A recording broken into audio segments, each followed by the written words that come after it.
Menikah itu luas. Ini menyatukan dua insan ini nggak mudah gampang itu.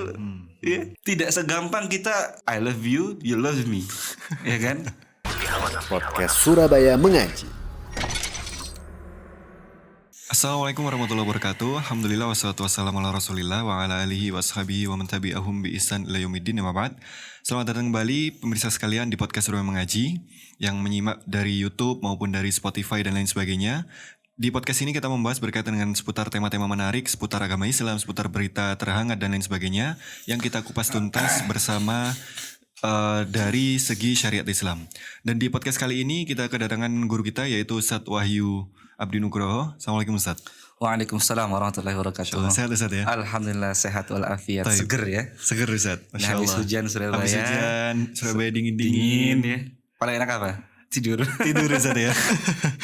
Kembali ke peradaban ya. Tapi Ustadz, nah pemirsa sekalian, di pembahasan ini mungkin kita cocok untuk yang menyimak adalah yang sudah menikah Ustadz ya, karena menikah judul atau pas mau menikah juga. Mau menikah juga, menikah juga bisa disimak. perlu pembahasan ini. Pembahasan ini sangat Jadi, perlu. Pembahasan kita kali ini terkait seputar kekerasan dalam rumah tangga dan bagaimana kita bisa membina atau merawat rumah tangga dengan baik.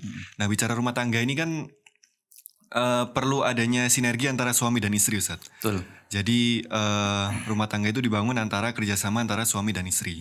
Nah, bagaimana di dalam rumah tangga ini tipsnya agar rumah tangga ini berjalan dengan tentram dan tenang, Ustaz? Ya. Bismillah, alhamdulillah, wassalatu wassalamu ala rasulillah wa ala alihi wa sahbihi man walah. Tips biar rumah tangga itu tenang dan tentram. Biasanya ini di seminar-seminar yang dipanggil tuh para pakar psikolog ya, Ustaz ya? Psikolog atau para pakar rumah tanggaan ya. Kalau saya juga baru menikah ini. Jadi ya sama-sama belajar lah, sama-sama memberi pengalaman dan memberi masukan. Jadi tips bagaimana mencapai keharmonisan dalam sebuah rumah tangga. Tentunya hal yang paling pertama. Yang paling pertama adalah hal sebelum pernikahan. Ya. Jadi untuk meraih keharmonisan dalam rumah tangga, tentunya harus mencari pasangan yang tepat. Ini tips pertama ya, Ustaz. Betul. Mencari pasangan yang tepat. Gimana mau mendapatkan keharmonisan kalau pasangan yang didapatkan bukan pasangan yang klop. Klop di sini umum ya. Baik klop dalam agamanya, klop dalam visinya, klop dalam tujuan dan langkah-langkah pernikahannya. Kalau enggak klop ya enggak bisa harmonis gitu loh. Enggak bisa mencapai sebuah keharmonisan. Makanya aku tuh agak skeptis ya sama statement ikhwan kita itu yang baru-baru hijrah ya. Gimana tuh, Ustaz? Nikah yang penting semanhaj. Waduh. Betul enggak itu? Betul lah, kok salah. Manhaj dalam pernikahan, satu manhaj itu sangat penting. Ya, sangat penting. Termasuk yang utama juga. Jadi kalau nikah kita cari orang yang agamanya bagus, satu akidah, satu manhaj, itu penting. Namun yang terkadang luput dari pandangan para ikhwan wal akhwat itu adalah hal-hal pendukung lainnya. Jadi yang penting ikhwannya ini sudah berpenampilan salafi, sudah ngaji, berjenggotnya tebal gitu kan ya.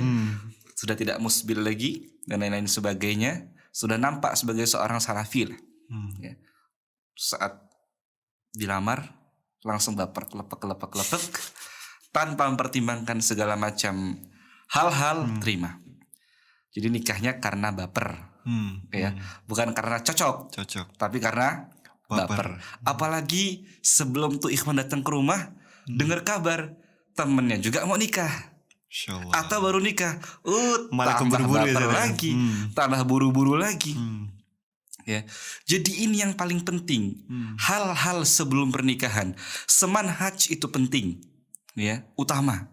Namun kalian harus perhatikan, cocok nggak tuh orang sama visimu? Kamu punya visi, ya. Hampir ngomong lu tadi. Kebiasaan. Kamu punya visi, aku juga punya visi gitu loh. Ya. Kamu pengen bagaimana cara mendidik anak? Kamu apakah pro dengan ini, pro dengan itu atau tidak? Apakah kamu mau nanti cara didik anak seperti ini? Satu visi nggak itu? Kalau tidak satu visi, Pernikahan sering terjadi cekcok dan konflik karena apa? Berseberangan. Memang sih bisa diatasi saat sudah menikah, tapi kalau bisa kan kita minimalisir, betul bukan? Betul. Iya kan, kita minimalisir. Itu harus diperhatikan sebelum pernikahan. Dan kemudian bagaimana cara meraih keharmonisan dalam rumah tangga, yakni dengan takwa Allah Subhanahu wa taala. Bertakwa kepada Allah Subhanahu wa taala, baik dari suaminya, istrinya, yang paling penting suaminya. Bagaimana suami ini bisa menghandle ini rumah tangga, bisa membawa rumah tangga ini kepada ridha Allah Subhanahu wa taala. Gimana penumpang perahunya, kapalnya ini, bahteranya bisa selamat kalau nahkodanya ugal-ugalan di jalan. Betul nggak, Mas? Iya, Ustaz. Gitu loh.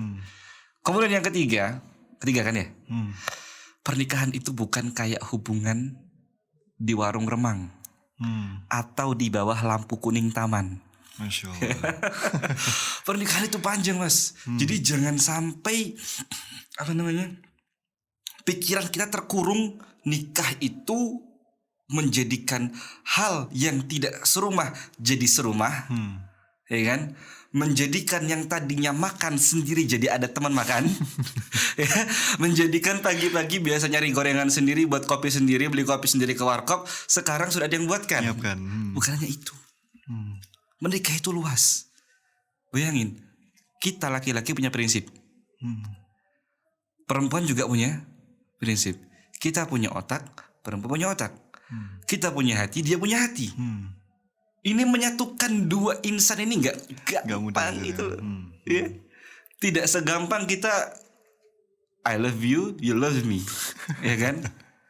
Kayak orang-orang zaman-zaman dulu lah, cinta-cinta monyet. I love you, you love me. Ya. Jalan bareng, bukan seperti itu. Ya. Jadi pernikahan itu jangan difikirkan nanti kalau sudah bosan ada yang lain. Nggak bisa kayak gitu. Nggak bisa kayak gitu. Ya, maka harus perhatikan bagi seseorang yang mau menikah atau yang sudah menikah. Pernikahan bukan hal yang sepele. Butuh persiapan dalamnya, butuh kematangan dalamnya. Ya, sehingga saat mencapai sudah melangsungkan pernikahan dan sudah menjalankan sebuah rumah tangga, nggak kaget gitu loh. Sudah siap dengan apapun bentuk rintangan-rintangannya. Ya. Nggak cocok itu pasti ada. Namanya dua orang, ya kan? Dua orang yang beda otaknya, kepala ini beda, ya. Bukan nikah tuh nanti kepala digabung, nggak bisa.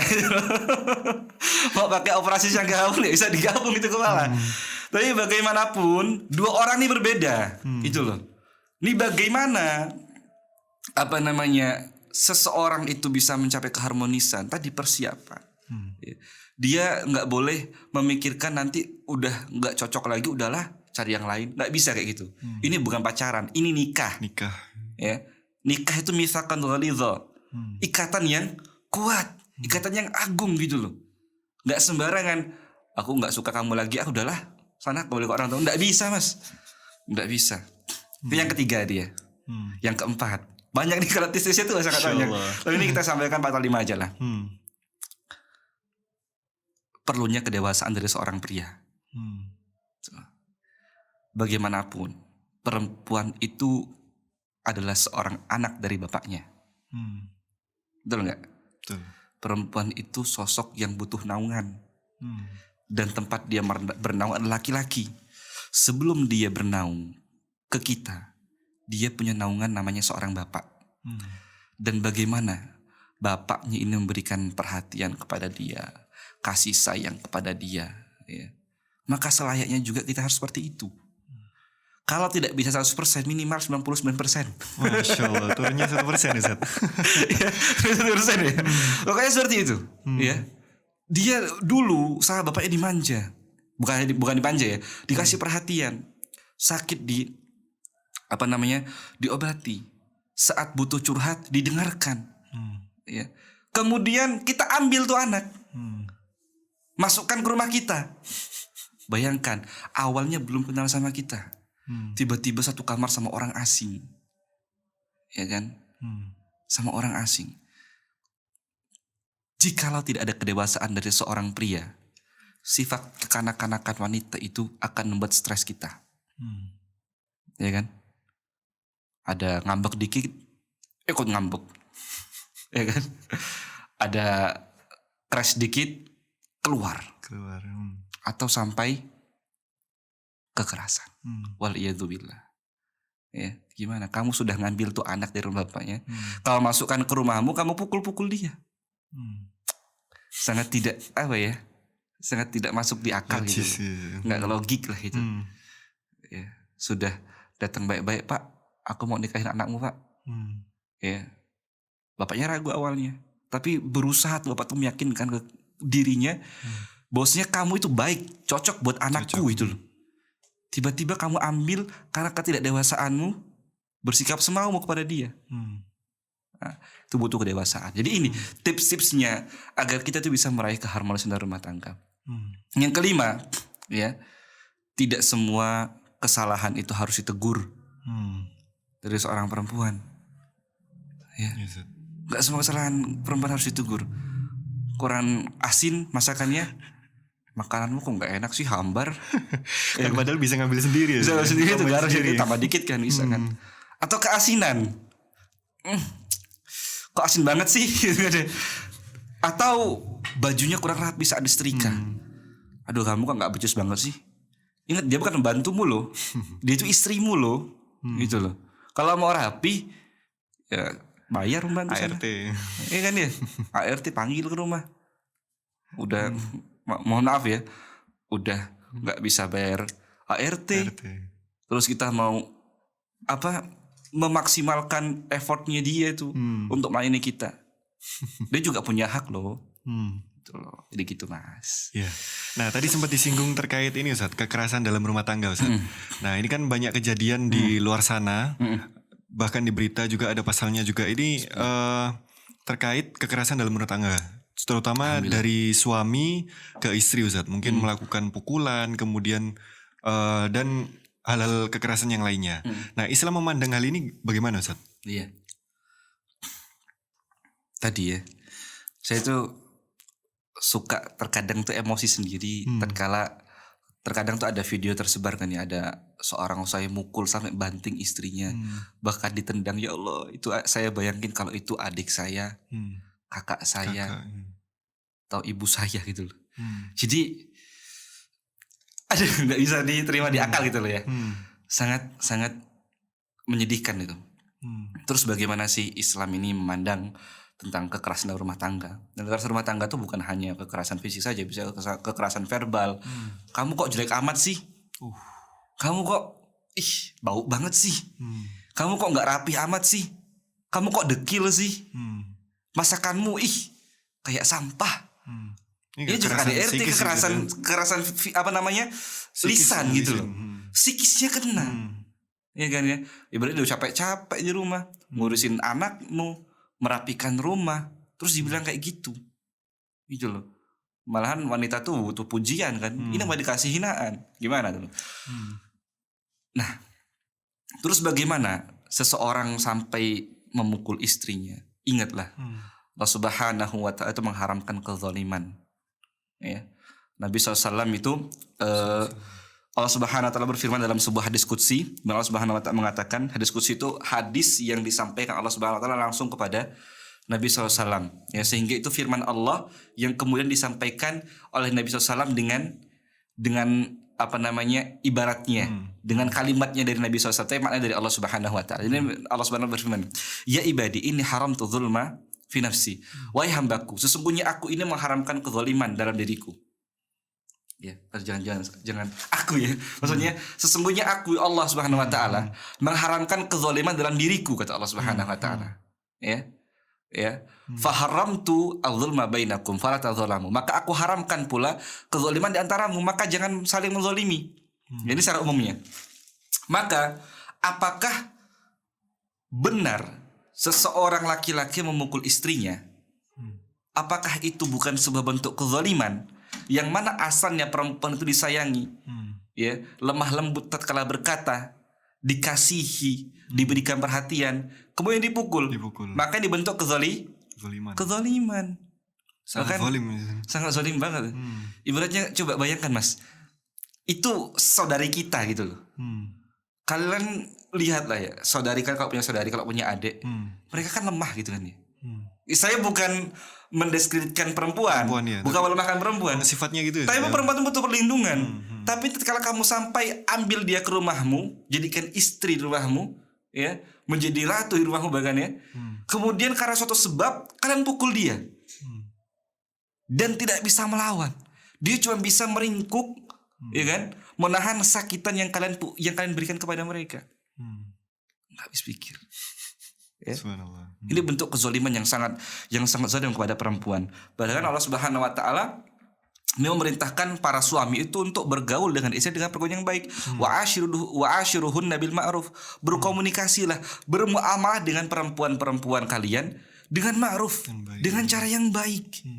Ya. Dengan cara yang sebaik-baiknya. Baik itu baik dalam perbuatan fisik ya, atau dalam hal-hal pembicaraan, dalam berkomunikasi, harus dengan cara yang baik. Karena perempuan itu makhluk yang sangat sensitif perasaannya itu loh.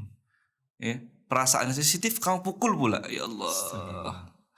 Nggak habis pikir saya. Nah, kemudian ketika seorang suami nih Ustaz, kan ketika sudah nikah itu kan banyak sekali tersingkap kekurangan-kekurangan dari istri. Yang Masya Allah mungkin ketika ta'aruf, kelebihan semua dicantumkan Ustaz. Ternyata setelah menikah tahu kekurangan dari istri. Istri A, istri itu ternyata A, ternyata B, ternyata C. Nah ini sikap suami yang terbaik untuk menyikapi kekurangan istri ini gimana Ustaz? Iya. Sebelum ke situ dikit tambahan. Aisyah tuh pernah berkata bahwasanya Rasulullah SAW itu sosok seorang suami yang tidak pernah memukul istri-istrinya. Masya Allah. Padahal Rasul seorang panglima perang loh. Ya. Bahkan dalam sebuah riwayat itu dikatakan tubuh Rasul itu sangat atletis, gitu kan. Beliau ahli perang, bukan hanya strategi tapi juga fisiknya Masya Allah. Namun dengan hal tersebut Rasulullah SAW tidak pernah memukul para istri. Satupun istri tidak pernah Rasulullah SAW pukul dengan tangannya. Nah tadi balik fenomena orang yang lagi ta'aruf itu menampilkan banyak sekali kelebihannya ya, suka masak. Ya kan, hobinya masak. Kemudian suka baca Quran, suka menghafal, suka qiyamul lail. Pokoknya semua kelebihan ditampilkan semua di CV. Baik itu laki-laki atau perempuan. Pas nikah ekspektasi tidak sesuai dengan realita. Kembali ke satu realita tidak sesuai ekspektasi itu. Realita tidak sesuai dengan ekspektasi. Kembali ya. Realita tidak sesuai dengan ekspektasi. Ya sama juga sih. Ekspektasi tidak sesuai dengan realita. Ya sama kan? Sama ya. Jadi apa yang ia harapkan dari CV yang ia baca tidak sesuai dengan yang ada. Gitu loh. Dia berharap istrinya itu tiap hari masak. Ya ternyata istrinya juga nggak bisa masak. Atau masaknya cuma bisa masak Indomie sama nasi goreng. Ya kan ya. Kemudian dia berharap istrinya tuh bangunin dia untuk sholat malam. Ternyata juga kesiangan istrinya. Ya kan. Dan lain-lain sebagainya. Maka bagaimana sikap seorang suami tatkala mendapatkan hal tersebut tadi? Kedewasaan. Yourself is not perfect man in this world. Dirimu tuh bukan seseorang laki-laki yang sempurna. Dan kau mengharapkan sempurna dari pasanganmu. No. Ya, never. Tidak pernah. Tidak bisa kayak gitu. Ya abadan, gak bisa. Kamu mau dapatkan hal sesempurna mungkin, seperfect mungkin dari istrimu, and yourself gak sempurna, gimana coba? Hah? Nggak imbang gitu ya. Jadi perspektif jangan pertanyaannya jangan bagaimana mendapati seorang istri nggak ada kesalahan-kesalahan. Kita loh Mas, ngaku Mas. Kalau disuruh buang sampah. Buang sampah itu sering menjadi hal yang mendatangkan konflik. Cari 1000 alasan gitu. Iya. Ya kan? Dari sekian banyak pekerjaan rumah, ya, pekerjaan rumah, mengepel, masak, cuci pakaian, trika, nyemur pakaian, ya, mengasuh anak. Kita cuma disuruh buang sampah doang. Terkadang nanti aja lah, besok pagi, ya kan? Sampai istri ngambek. Pulang ke rumah diem tuh istri. Kenapa kok diem? Diem lagi. Kenapa kok diem? Introspeksi diri mas. Nah gitu aja masa sepele gitu aja kita ada kekurangan loh. Maka bagaimana dengan istri kita tadi? Tidak semua kesalahan istri harus kita tegur. Kalau hal-hal yang sepele ya kayak tadi tehnya kemanisan atau dia lagi nggak bisa masak karena sakit, ya bisa kita handle kan semuanya itu kan. Tapi kalau misalnya kesalahan itu sudah berkaitan dengan agama dan hal dengan keyakinan atau muamalah atau ibadah, maka diingatkan dengan pelan-pelan. Ya.